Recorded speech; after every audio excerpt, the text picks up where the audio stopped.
Hey folks, this is Matt, and I am joined with Hi folks, what's up? Is that free once again? just doing something a little bit different. No big BS cast or anything like that. Just a review on a certain film we watched recently called Haywire, Mm-hmm. directed by Steven Soderbergh, Mm-hmm. who I'm not a fan of this guy as a director, Me neither. but he can explain a little bit of that. Well, I mean, it's the same guy, I guess, who gave the world out of Sight with J-Lo and George Clooney, which, I don't know, I saw previews of it and never drew me in. Maybe people are going to say it's not fair, but I don't know. So I guess a preview is designed to get you interested in watching a movie or not, so it didn't get me. Then there was Ocean's 11. Okay. I saw the first one. I thought, okay, it's there. I didn't think it was that spectacular. I didn't think it was that stylish. I didn't honestly think you needed a franchise, to be honest. Then you get Ocean's 12. Didn't interest me. Ocean's 13. I know the whole big thing with Ocean's 13 is that, oh, it's Al Pacino versus George Clooney. Wow. Okay. Then there's Traffic, which I've never seen. I know Benicio del Toro won the Oscar for it, though. I think he got an Oscar for that. Could be wrong. Yeah, All right, Michael Douglas is in it and stuff. And I guess him and Jimmy, they did that movie Solaris with George Clooney. I don't know if they wrote it or produced it or what. I know Soderbergh directed it. Soderbergh directed. All right, Jimmy must have produced it on.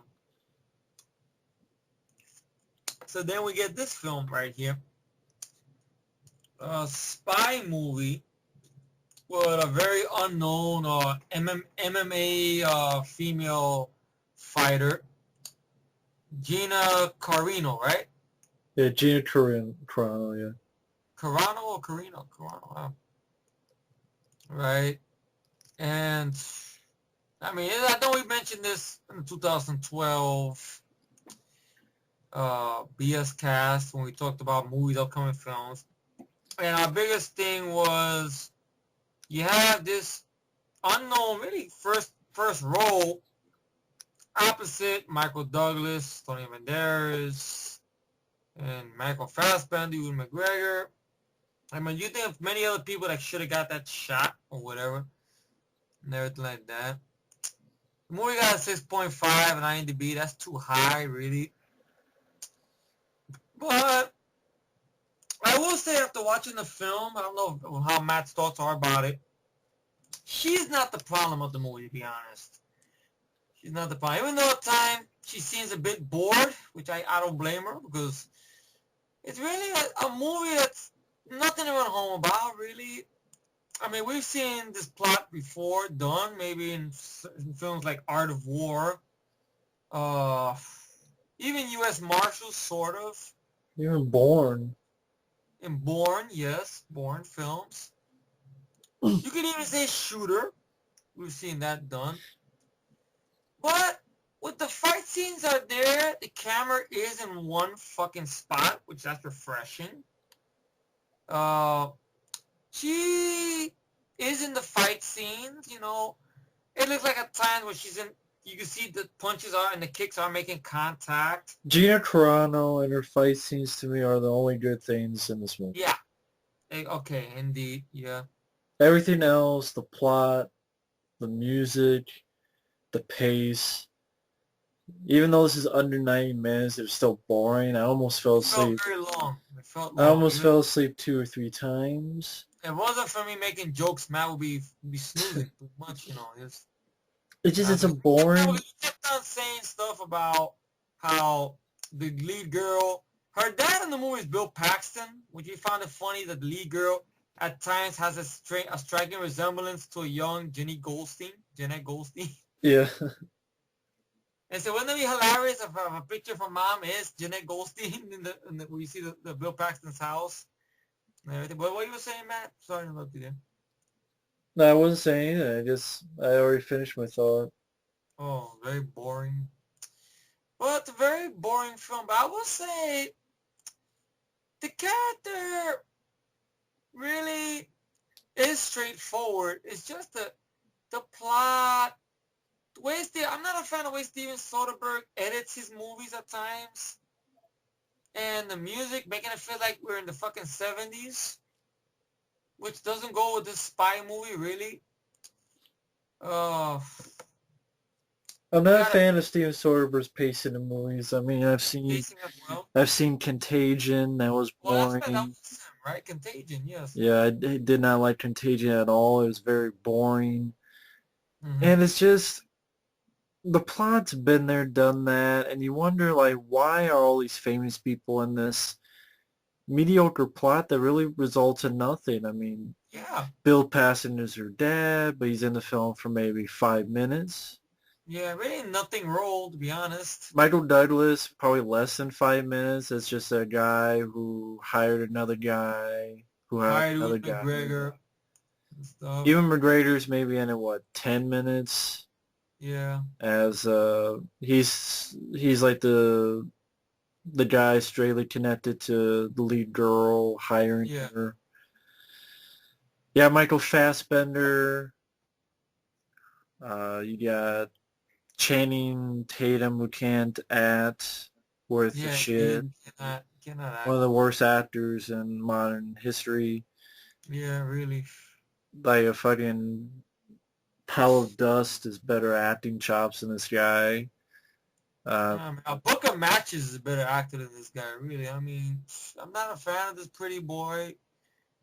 I mean, I gotta admit, it's a good start, sort of a good start to the movie, where you see in the trailer, he meets her at this place in upstate New York, this little diner, and basically, I guess we get a sort of a hint that they were part of the same unit, I guess, and she was supposed to come in with him, but he makes the big mistake and throws hot coffee in the girl's face, porridges the shit out of her. But not torture movie style, just punching her.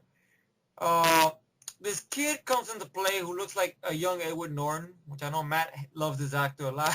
yeah. Michael Arangino, or Angelo, what his name is. You guys might remember him from Lord of the Dogtown. He's best known for being in the Forbidden Kingdom. That's why I make fun of that. Yeah, Michael and Dorano. I do not like Forbidden Kingdom at all. And I know he was in that Red State movie, I think. It's another shitty movie. Yeah, I bet it is. God, and And then she beats him up. she beats him up. Good fight scenes. I mean, the potential with her is there. It's just, Carla Jarino, if I keep getting her name right, I hope I get it right, really. Gina Carano. Gina Carano. Gina Carano? I always think Carla. Gina Carano. She's not the problem, though. I was very surprised, though. I mean, the fighting ability is there. She does fine. I think she does fine. Even acting. I mean, I think I've seen 50 women who are worse than her. I mean, Yeah. Ronda Dimitri's first. Rooney Mara. Rooney Mara. I mean, she does fine. I mean, her fight scenes are good. It's in one spot. It's well choreographed. Yeah, she's in the scene too. No wires. I mean. Yeah, I mean she's doing her own stuff, her own stunts. Yeah. It's just the rest of the movie. There's nothing else to it. There's nothing else to it, really. You have a cast that's wasted in minor roles that really anyone could have played. Yeah. Anyone. Antonio Banderas shows up in the film. He's, I guess, her big boss. Well, he's pretty much, if at the end of the day, he's probably the big bad guy in the movie. The big bad guy, really. He's not really the boss. It's like Michael Douglas knew Antonio Banderas. And Michael Douglas, like Antonio Banderas needs something done, so Michael Douglas hires Ewan McGregor, and then he hires Michael Fassbender. Well, and Gina Carano. Gina Carano, yes. I mean, in the beginning, she's in this mission to rescue this guy, this Asian guy. Yeah. Really a boring setup beginning. You would think, okay, you're going to be tactical, you're going to be clever with the shots and the music and the score. But you get this fucking... I want to get this guy's name. I'm not a fan of this fucking score. David Holmes. David Holmes. David Holmes, stay home, really. It's gotta be the same fucking guy who I'm willing to bet who's worked with Soderbergh before and the Ocean's films and all these other movies. It's the same shit. It's He did. like disco. Like you're in the He did. 70s. You see, big surprise. Out of Sight, Ocean's 11, Ocean's 12, Ocean's 13. It doesn't fit with this movie. I'm sorry, it really doesn't. What do you want to hear? German techno? Anything would be better than that shit. You know, and then when you get the fight scenes, really, she's great in the scenes. I will say that. I mean, the girl could kick ass. She's nice on the eyes. I mean, it's kind of strange. I know before the movie came out, she was getting a lot of offers. I don't know if those offers have frozen now because the movie was a big bomb, really. I guess her voice was altered, which I didn't know. Her voice was altered, and which she wasn't happy about. They gave her sort of a little bit of a darker voice. I don't know why would you do that. Like she's not from another country. I know that she's American. No, I don't think you need that really to pull it off. Mm-hmm. What, they want her to be an Adrian Brody or something? Cause the kid preserve and where's the game? You know, want to be like that? But it's not that bad. It's not. It's not like that. I mean, it's just I don't know why they would do that. It just mean that shows you that you don't have no faith in your lead, and that's terrible. And she's the only good thing going for it. So. Yes, she has to go away. If she's not in this movie, I wouldn't waste my time with this fucking movie, to be honest. I mean, she's a lot better than Colombiana. Yeah, she's better than Zoe Saldana. I would have to say that. Granted. Better than Salt. Better than Angelina Jolie's character in Salt and stuff like that. Because at least the character, granted there's nothing to her. We've seen this shit before, like I've said, in The Art of War. Yep. Once again, we get a government person who's, I guess, someone handy with their hands, who I guess is going on this last mission. And after this mission, they're going to leave. That's it. But until, I guess, the powers to be figured, no, that person knows too much. We gotta take him or her out. Yeah, so she's on another mission with Michael Fassbender pretending to be his wife. And one of the listeners finds out that Asian guy she arrested before is dead. And tries to set her up for it, and she wants to find out who did it. Mm-hmm. And at least Ewan McGregor, who was part of it, and Antonio Banderas, who was part of it. And not much. I mean, you have a fight with Michael Fassbender. Yeah, good fight. She fucks him up. Yeah, and good grappling. You see Michael Fassbender actually in it, which I gotta give him credit for that. Like, wow, one of these crazy tactics. But you have a stupid chase scene in the snow with CGI deer. Yeah, because what was weird about it is, right, after that scene where she beats the shit out of Channing Tatum, see, that kid who looks like Edward Norton, Michael Argerino, whatever his name is, I cannot get his last name right. Ingarano. She takes his car, she tells him to come in the car to help her arms. Her arm is fucked up. And out of nowhere, for some reason, I guess because he sort of helped her pull Channing Tatum off her, which doesn't mean to nothing. He doesn't hit Channing Tatum. That would be nice, but no. So she starts telling him the whole shebang about what's going on and everything like that. So we get the whole exposition of this, and that. And then we realize, of course, she's public enemy number one.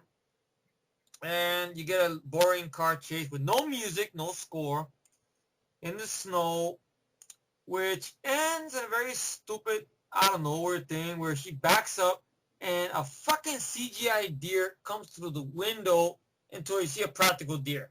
Yeah. Which just feels out of nowhere. Really, Steven Soderbergh. It's out of the ring, too, with the CGI deer.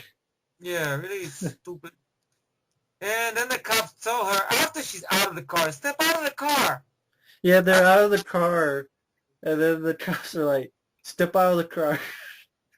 And I was asking, like, I'm like, they're already out. Like, did I misheard that? Yeah. Step out of the car. I'm like, they're already out of the car. Yeah.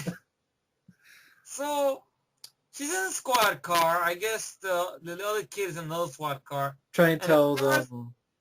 They get our government people calling, oh, please, surrender the suspect to us. And now she tries to do the smart thing. We've seen this before and done the movies, folks. You can just name the movies. She tries to warn the redneck cops or whatever because it's upstate New York, so it has to be somewhere in the country and stuff. It's, oh, you're crazy. Yeah, right. Wonder Woman. Yeah, right. Yeah, Wonder Woman. Sit down, shit up. Yeah. But look, somebody can get killed here. So at least she tries to warn them, but they don't listen. They come out of the car. Guess what? Big surprise. They get killed. Ha ha. For not listening to her. She's able to get through the cuffs. Because, you know, the way we've seen this done before, she slides her hands over her ass to get the cuffs out. Gets the gun, but the way that shot is done, it seems very boring. Steven Soderbergh doesn't know how to film action scene, at least that scene. But it's a faraway shot. She shoots the tires of their car, kills one guy. The other guy ducks covers. She gets in the squad car with the other guy's handcuffed.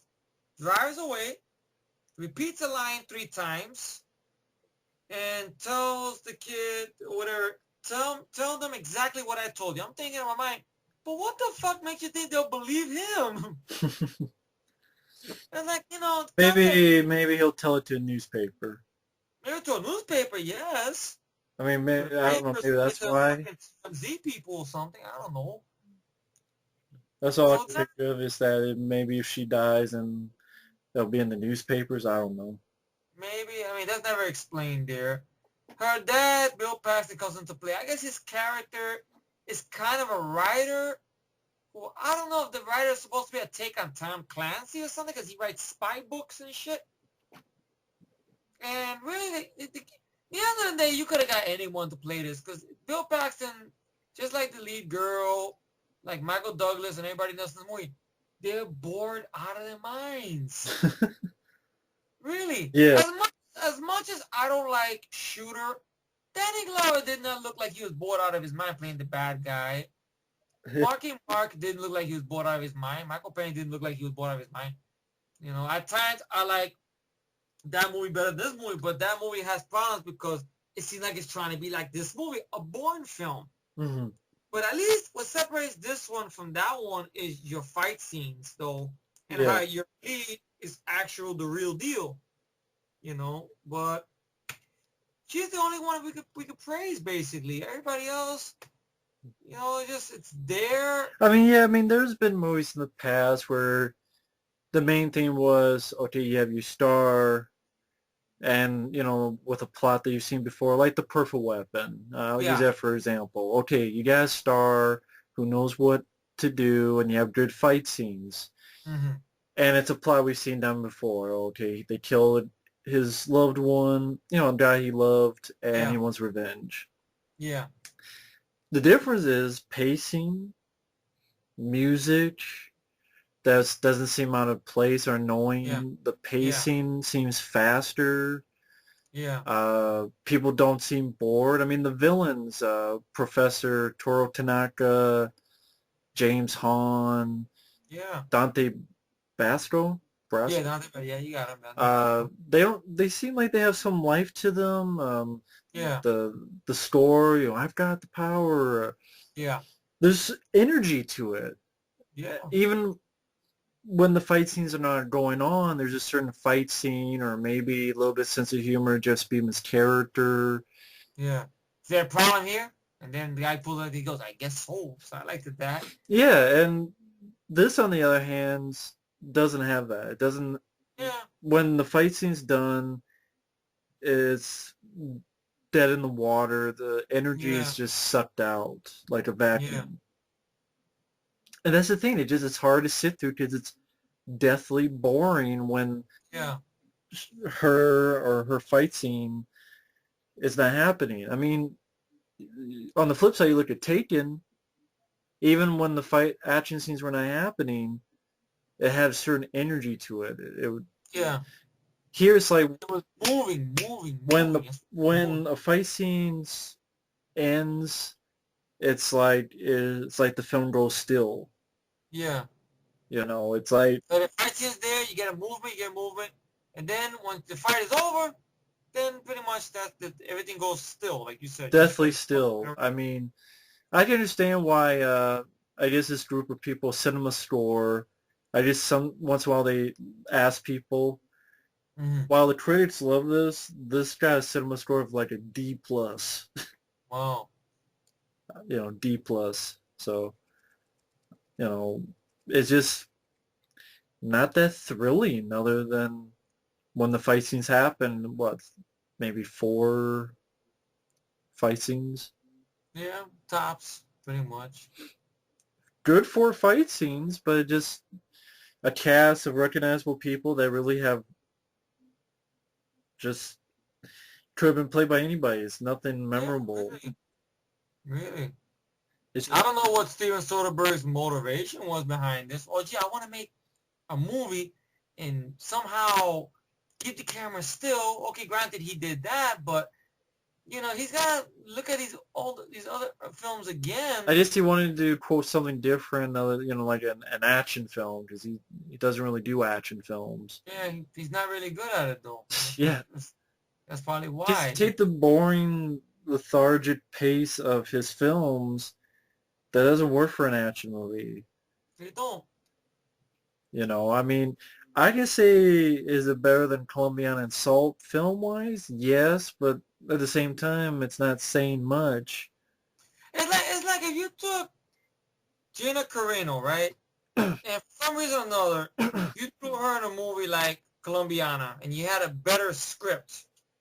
Well, you got rid of Oliver Megatron, or whatever his name. You got rid of that motherfucker.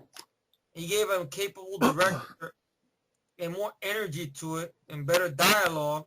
Then it could work. You know, in that case, only those stupid fight or whatever. You could put her in a better movie and tone it the right way. You could make it work. Or give her a director that knows how to handle fight scene, knows how to handle action. Well, I mean, I will say this guy, he did handle the fight scenes well. The fight scenes I handle good. It's just that the plot. I don't know who the fucking writer is. Maybe it's the writer you could blame, but Says still, here the writer's Lem Dobbs. yeah, he can get a fuck you as well. That guy. I mean, I don't know. It seems like he must have been the guy that wrote some of the Steven Seagal spy movies and shit. He wrote The Limey. Let's see. Get his IMDb page real quick. He did. Let me get to an uncredited rewrite on Romancing the Stone. The Hard Way, which I like. The Hard Way. Okay. Dart City. Really? Yeah, he worked on screenplay. The Score with Robert De Niro and Edward Norton. I never seen that one. Yeah, Robert De Niro, Edward Norton, Marlon Brando. Mm-hmm. And then the Limey with Terrence Stamp starring, and this film. Well, I guess he lost his way from Limey, I guess. Or I never seen The Score, so I don't know. Have you seen The Score? I've heard of it, but I haven't seen it. You never seen it? Oh. But yeah, I mean, But the film, I mean, it's the end of the day, it's much to do about nothing, really. Like I've said before, I mentioned why people might mention why you mention U.S. Marshals, because it's almost the same thing. Like Wesley Snipes' character in that movie. I don't know if you say why, but it's almost the same shit. Wesley Snipes is this agent guy. He was doing one mission, and it was gonna be the last mission, and then he was going to leave. But once again, Robert Downey Jr. said, no, I gotta set him up and do this and that. Mm-hmm. Granted, I mean that has more going for me. U.S. Marshals I like more than this movie. Like I mentioned, Art of War. Salt. The problem with that movie is I hated the character though, but I had its little moments with the action though. But the character I didn't root for and stuff. But I don't know. It's just the spy movie really today. I don't know if you can really get away with it anymore, to be honest, the spy movies today. I mean, Casino Royale I enjoy, even though at times it's long in the tooth. Quantum of Solace I don't mind. Mm-hmm. Even that movie, because that's sort of kind of a spy film, but that movie's at a better pace. What was that? From from Paris with Love. Yeah. That's but that movie's that's fun though. If you could throw her in a movie like that, and stuff, it probably could work. That's the only thing. You gotta give this woman, I think, a part where she could be excited. That's the problem with her. She don't seem excited. She's like, okay, I'm gonna do this scene. All right, I'm gonna do a grapple, a hurt lock. I'm gonna go here. I'm gonna run on top of the rooftop. Whoops! I'm gonna fall down. I'm gonna wear tight pants to expose that. So, okay, that's great. Yeah. I'm gonna give exposition to this guy. No, not exposure. Exposition. All right. I'm gonna beat up Channing Tatum, but not too good because he's gonna bang me in the movie. Okay, and stuff like that. Which I croned that. Like, really? I kept saying, you don't know where the fuck he's been. If I give her the clap. Right. There's just nothing. I mean, I just didn't have any energy after watching the film. It just, Okay, can you at least answer this? Would this movie be on your worst movies list, maybe? it depends. I mean, it depends on which movies. I mean, would I watch the film again? No. Would I buy it for a penny? No. Hell no. But did it make me angry? I guess no. It's not like I'm angry. Like, oh my, Yeah, like Cabin in the Woods, that made me angry, or The yeah, Devil Inside, that made me angry. yeah. Or I'm sure there's a bunch of movies coming out this coming months that made me angry. Um, but it's just not a memorable movie. Is Exactly. this even the get in a rain mode? It's like doesn't even muster a lot of energy. It's like it's there and it had good fight scenes, Mm-hmm. good lead, but mediocre movie. Pretty much, man. Really mediocre. Like when people say stuff about Expendables mediocre, nah. Nah. The first movie, nah. The regular theatrical cut, nah. This movie is the definition of mediocre, really. I just wonder now, since the movie was a big bomb, how those offers she got froze up. Because I know at one point she was in Well, they'll talks. probably go direct to DVD. Well, there you go. I doubt they'll go theatrical. I know there was that one that John Stockwell was working on that was gonna be sort of like her. It's kind of like her version of Taken. Yeah, like In the Blood. I mean, maybe they'll give her a second shot, like, Jason Statham, if he has a film that doesn't do well, he gets another shot, like Killer Yeah, Elite. yeah, Um, but I wouldn't be surprised if it just went direct to DVD. yeah, I mean, yeah, maybe it'll get a theatrical release. I mean, like Lockout got theatrical, yeah. Even though it's not playing around my way. Fuck. Okay. but yeah, who knows? I mean, she deserves a better movie. I mean, I Yeah, have no problems with her. Just she's not the problem. It's just that you gotta give this woman something, like a role that will get her actually excited. That's the only thing. Maybe I think maybe the best transition for her could have been maybe a fight movie, maybe because she did start out in a fight movie in a small part. yeah, Because in the end of the movie, I guess we could spoil the ending pretty much. I yeah, mean, she gets into a fist fight with Ewan McGregor, which I know there was a whole thing how Ewan McGregor had suffered an injury on the set of the movie because he had in the fight scene he had punched the girl in the head, inside of her head, but she wasn't injured. By him punching her in the head, he actually broke his wrist. yeah. So Ewan McGregor like, ah, fuck. I can just imagine, fuck, and everything like that. And basically, Ewan McGregor exposes the whole thing to her when he runs from her in a stupid way in the beach, where he falls between these two fucking rocks right by the water coming in by the beach. So I guess it's led to believe when she walks and leaves him there that he's gonna drown when the tide comes in, pretty much. Yeah. Really. To find out, I guess her mentor or the big bad guy was Antonio Banderas. And we see he's gotten rid of his big bird nest beard. And now he's just somewhere, I guess, in Spain or somewhere. Or someplace in Latin Well, he America. wasn't really her mentor.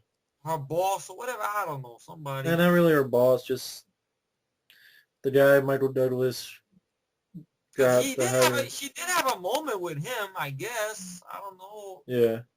something like that. But you know, she ends up. I guess the girl who's with Tony Banderas, goes inside the house, and we see a corner shot of the girl being taken out. Maybe not killed, or maybe, but we don't know for sure and stuff. Tony Banderas makes it into the house, and out of nowhere, the girl jumps down with her braids. He goes, "Oh shit!" And then the movie finishes. Yeah. Really abrupt. Really, like it feels like the ocean films. That's why I don't like the ocean movies. Same shit. It's like there's more movie left. I was like, that's it. But stupid end title 70s score type of music. And, the movie is a bunch of do about nothing. We get a climax at the house where she fucks up when she's at her Bill Paxton's house with the camouflage and the braids. Fucking up some people. Channing Tatum shows up there with a fucking cast because he realized she was set up. Ewan McGregor shoots him. That's a point for Ewan McGregor for shooting Channing Tatum. Nice. And He does. he runs out of the house. Channing Tatum has a little moment where he says some last words that I give a fuck about what he says. Think back on the little moment where she had her way with him, sort of, in the thing there, which I was telling Mac, that should be us. She should have her way with us. That's it. And that kind of worries me though, because she'll get if you go down and try to do oral on her, she'll probably do something. She don't like it. She'll probably get you in that hurt lock. She did Michael Fassbender, but you see. Like, I'm sorry, it's too hairy. Do it now. No.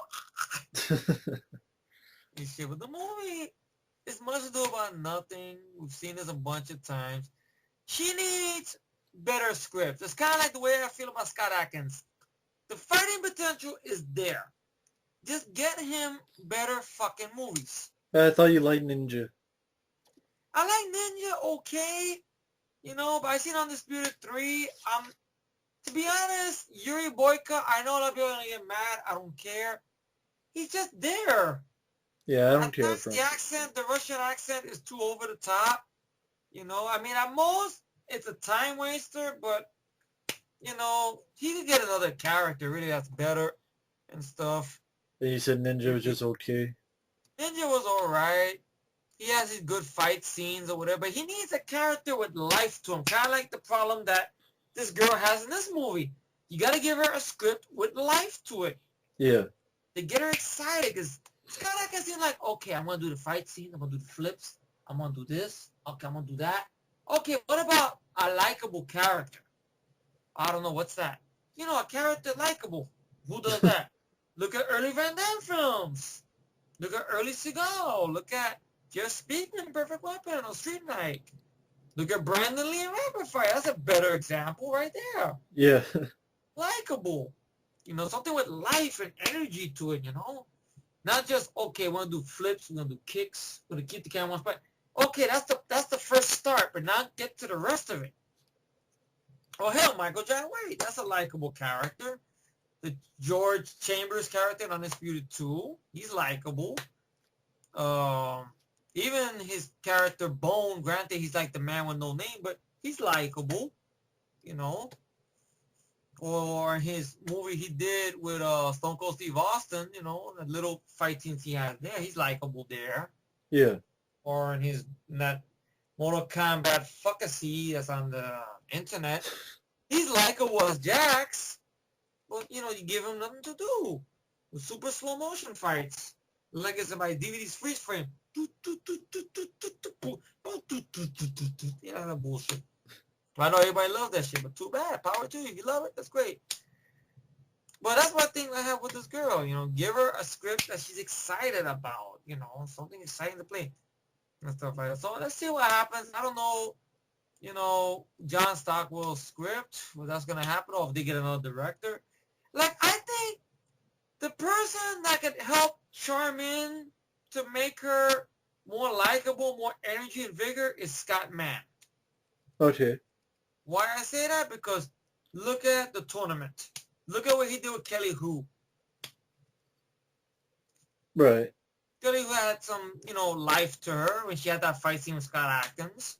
Granted, she didn't knock out Scott Adkins, but she outsmarted him, which I liked that sequence. With the grenade, with the middle finger, with the pin, okay. Even a couple of times when she fucked up some people in the movie, all right. Some badassery and likability to go along hand in hand. Yeah, I Well, agree with that. Davis even, fuck it. Somebody who knows who could bring the vigor and the energy to it and stuff. But not Steven Soderbergh. Steven Soderbergh stick to your long melodramas, really. But this one, I mean, did it deserve to bomb? Yes, really, because there's nothing to it. Yeah, I agree. I mean, there's not much more to say. It's a plot you've seen before. Not done that interesting. Gina Carano fights are good. That's the only thing. Yeah. The only thing. Only thing, you can watch. If somebody puts clips on YouTube of her fight scenes, there you go. That's the movie. Pretty much. You see the potential's there, Yeah. Stuff like that. I could see her as Elektra. I could see her as Wonder Woman, maybe. Maybe you get her a role like that which she can get excited about. Maybe she put her best foot forward. I know it's a bad pun, but, stuff like that. The same thing. I agree with that. Yeah. Stuff like that. Well, rating for the movie, what I give it is, for her, I would say 4.5 for her, Stuff like that. The movie itself gets a 0, but for her, it's 4.5 because she's probably the best thing in there for her fight scenes, She's trying to work with a boring script, but, Yeah. everybody like they did to pick up a check, really. So is this in your worst? I would put it low on the list, maybe. Low on the list, but I mean, not that I can see mad, but I mean, they could have gave her maybe a better starting vehicle, really, than Steven Soderbergh, really. Yeah. Isaac Fairentine maybe could have charmed in, maybe helped her out more. Yeah. Stuff like that, because he knows how to work with martial artists and people and stuff like that, and make pacing, Because Undisputed 3, I could watch as a time waster, though it has a lot of problems and stuff and everything. But Ninja I could watch as well as a time waster, but still, it's not up to the standard, I mean, many people, I've seen comments on Scott Adkins' videos when see clips of it, they say he's great as a martial artist. Just give him a better fucking movie and a better fucking script. Yeah. Some people are already predicting, even though there's no trailer out yet, maybe he'll be good in Universal Soldier Dimensions with Dolph. I'm not holding my breath for that one. Really, I'm not. I know he's working on that After Dark Films action movie with Christian Slater. Yeah. Oh, Gringo or Blanco, whatever. I don't know. Stuff like that. I know Scott Adkins is excited about that role because the character's kind of a bit of a goofy character, but there's remaining to be seen is After Dark Films. Their track record is horrible. Look what they did to the horror movies. Yeah. I'll take a crack at action. We're in trouble. So what are your closing thoughts on the film, man? Forgettable, unmemorable, mediocre. Gina Carano deserves a better movie. Her fight scenes are good, but that's all there is to the movie. Just a boring, badly paced, with CGI deer. The cast that's big but really useless. And yeah, just forgettable movie. Mm-hmm. But anyway, thanks for watching. Thank you for having me once again, Matt. Always a pleasure, and we will see you at the movies. At the movies. Later. Later.